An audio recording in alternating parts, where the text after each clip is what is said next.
Now, before you make a decision, I want to let you know there's a question that you can ask God that will help bring peace and clarity.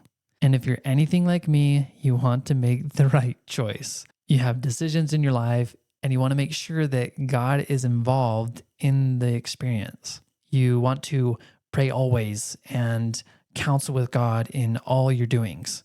But what about when there's no clear answers? You know, those moments when you have two good choices and God's silent on both. That actually happened to me last week.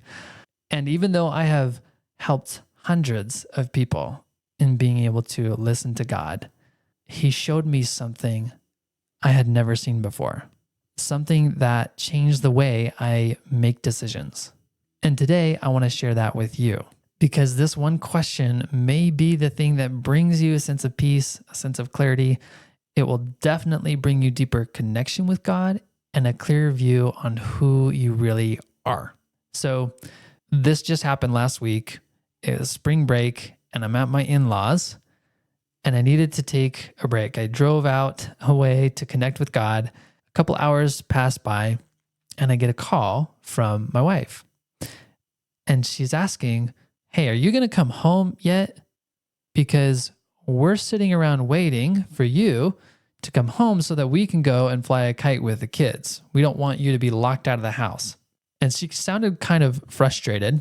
And so I immediately felt a sense of, "Ooh, sorry, I didn't know." And then she asked, "Do you want to come with us or are you going to stay and work?" And it was Friday, and the question just brought this immediate sense of uncertainty. And I just told her, "Hey, let me pray about it as I drive home, and I'll let you know once I get there." So there I am. I'm in the car, I'm driving, and I'm praying to God, asking Him what He wants me to do. Which direction should I go, Lord? And I often do this, so this isn't anything new. But this time, I felt like both decisions were okay. I kind of wanted to spend time with my family, but I didn't know whether the Lord had something for me to do in my business. And so amidst this wrestle, the question came to me, and it was actually a question that I learned from a friend that I did an interview with. Her name's Jen Brewer. You can check out, I'll put a link in the description from our interview together. But the question came, are there any scripts? And by scripts, I mean, are there any unconscious beliefs, unhelpful beliefs that are clouding my judgment?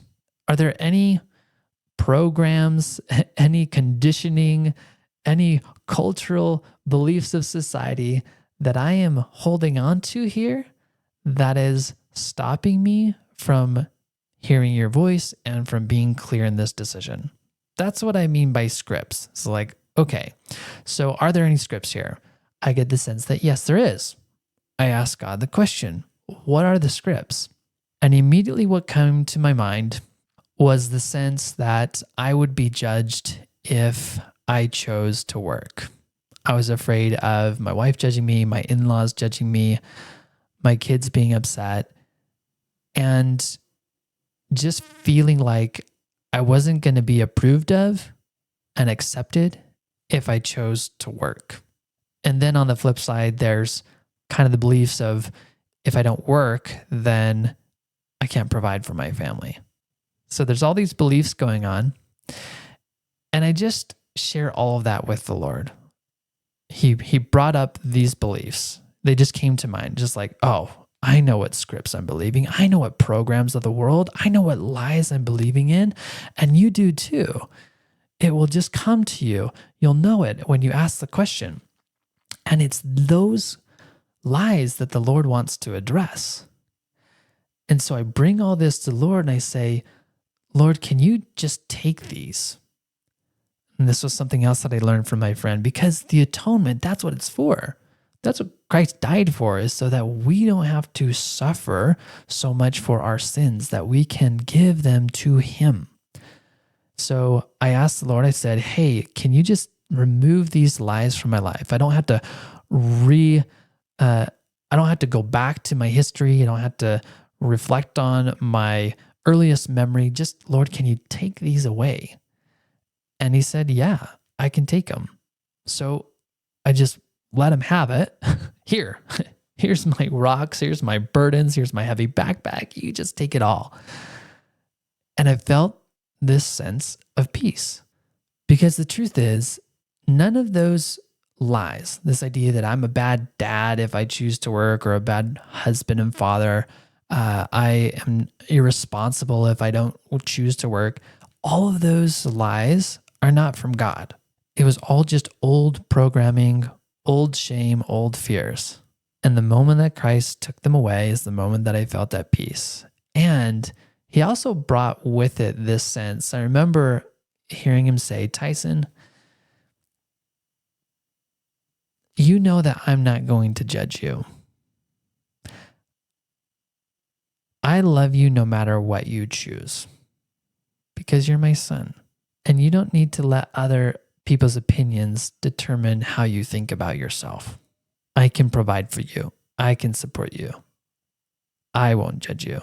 And that sense, that knowing, that assurance of Jesus Christ's presence and of his love, that's all that I really needed. So from that place of peace, I chose to go and be with my family.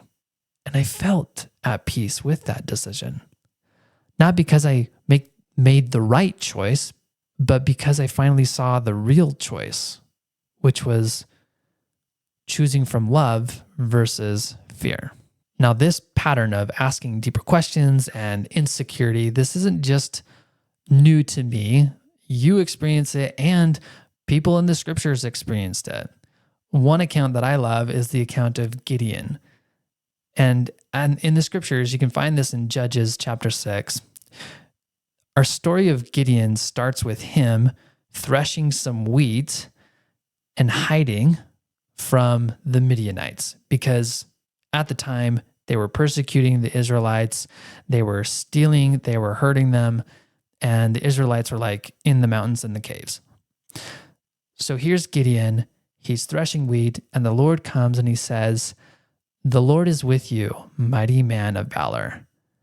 Go in your might, and you will save Israel from the hand of the Midianites." How's that for the first words you ever hear from God? Now, we don't really know if that's the first words, but how's that for, you're just sitting there, you're doing your work, and then God tells you, you are a mighty man of valor. You are a beloved son or daughter of God. You, Tyson, are a Christ bringer. Whatever identity he wants to speak into you. Oh, and by the way, you're going to go deliver people. You're going to go save the Israelites from the Midianites. You're going to go do this big thing. Or you're going to go do this small thing. The thing that's perfect about what God starting out with that is that it immediately brings up Gideon's insecurities. And he did the same thing with Moses. He's like, Moses, go deliver my people.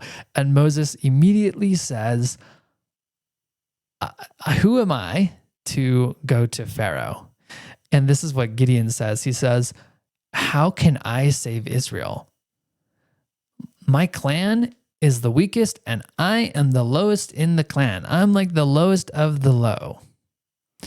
Moses was like, I have been away from Egypt for 40 years. I killed an Egyptian. Who am I to go to Pharaoh? Who am I to interact with my brethren? Because I was raised in Pharaoh's house. They don't want to listen to me. So when we're met with something, just like I was met with the question from my wife, are you going to choose family or are you going to choose work? And that immediately brought up my triggers, my shame, my unhelpful beliefs about myself. For Gideon, it was, you are my mighty man of valor and you're going to go deliver these people. And he's like, what? Who am I to do that? So whatever experiences in your life is going to bring up your traumas. It's going to bring up your challenges. It's going to show up in different ways. The Lord's going to invite you into things that are likely going to trigger these false beliefs. Why? So that he can heal them. So In other words, Gideon, Moses, me, you, we all have scripts. We all have unhelpful beliefs about who we are, about who God is, and about the world around us. And it stops us from showing up in freedom and power. Because like Gideon, I didn't believe I was enough. Like Moses, I didn't trust in God's ability to provide for me or to just help me in my life. So for Gideon, even after God reassures him, I'm going to be with you, Gideon still asks for a sign. And if you know the story, Gideon says, hey, I'm going to set out some fleece outside my tent, and I want you to make the fleece wet and the ground dry in the morning. So he wakes up, fleece is wet, ground is dry. And then he asks the Lord again. He says, I want more assurance. I want to make sure that you are calling me, the lowest of the low, to take an army and to deliver us from the hand of the Midianites. So it says, okay, I want you to make the fleece dry and the ground wet. And the Lord does. He fulfills both. Why? Because Gideon's issue wasn't disobedience. It was insecurity. And God didn't shame him for it. He wanted to be with him in it. Because sometimes what we really need is not direction, but healing. Gideon didn't need a map. He needed to believe in what God was telling him about who he was. This is not about left or right sometimes. What's more about, or at least what it was about for me, is choosing to recognize that I am believing some things about myself that are not true, that are stopping me from living a life of freedom and aliveness and joy. And so God used that moment of silence to help me ask further questions and to reveal what fears were showing up in my life and stopping me from living into that beautiful, joyful aliveness. So here's the real question to ask before making a decision. What fears are making this hard? Or you could ask, what beliefs about God, about myself, or about other people is making this difficult? What's the scripts? Are there any scripts here? Because that's where the blockage is. It's sometimes about whether you go left or right. And if there is a clear distinction, then God will let you know. But if not, then it's more so about what's driving you. Are you choosing from love or are you choosing from fear? Are you choosing from peace or are you choosing from pressure? Because when I realized I feared being misunderstood, judged, or irresponsible, that was the real thing keeping me from peace, not the actual options. And once I let God meet me there and deliver me from those unhelpful beliefs, the pressure disappeared because his love showed up where fear had been. And maybe you're in a similar place. You've been asking God for direction, but all you feel is silence. And what if he's not being silent to punish you? There's nothing wrong with you. It's not that you can't hear him because you've done some sin and you're unworthy and he's separated from you and you can't hear him anymore. It's none of that. It's not even about that. What if the silence is simply there to invite you into deeper healing and deeper connection? And the way you access that deeper connection is simply by asking a question. Lord, what fears are here? Are there fears here? Where is this insecurity about going in a direction coming from? What beliefs are making this heavy for me? I'm offering you all sorts of questions, even though I said there's just one. There's really just one. And I like to bring it back to fears or this idea of scripts. What's the programming here? And then you can allow God to take it. And in this way, you don't have to be afraid anymore because God isn't standing over you with a checklist, making sure that you get everything right. Rather, he's sitting beside you in compassion And just like with Gideon, he's going to give you the assurance you need. And it might be because you're asking for a sign, and that's okay. Or it might be that you're just asking for assurance. Sometimes that's what I do. I ask the Lord, I say, hey, can you just confirm this for me? Is this from you? I got the sense that this is the direction to go. Is this true? Is this from you? And I get a sense of whether it's a yes or no. And if you still struggle with that, you still are unsure, then I would just invite you to come and join me in the Receive Academy. This is just a community that's free, and I have a course in there that's free to help you better receive, and where you can bring these kinds of questions to the community. You can just type it in, hey guys, I'm struggling with this and this, and we can provide support. People could actually pray with you, connect with you, pray for you. And so all I know is that the next time that you're stuck between decisions and what to do and where to go, and you don't feel like God's giving you a clear answer, I don't want you to settle for the idea that God doesn't care or that he's not with you, but rather to ask a question. What fears are making this hard? What scripts are there here, Lord? What am I thinking about myself that's making this hard? Because in doing so, you increase the most powerful and important skill on the planet. That skill of listening, that skill of building a trusting relationship with God, with Jesus Christ. And it's the reason why I practice listening to God every single day. You can join a call, just go to the Receive Academy, and you can participate in all the things that are there for you to practice this skill.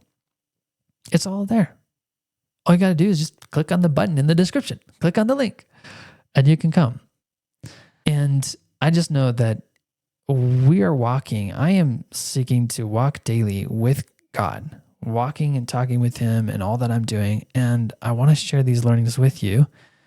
And there's further learnings that we can all share together and benefit from being together in a community. That's an important piece. So if you feel like you're alone, you feel like there's nothing that's really helpful for you out there, then just come join, and I'd be happy to support you if there's still some measure of unclarity, uncertainty, those kinds of things. So anyways, hope this helped. Have a great rest of your day, and we'll talk to you later.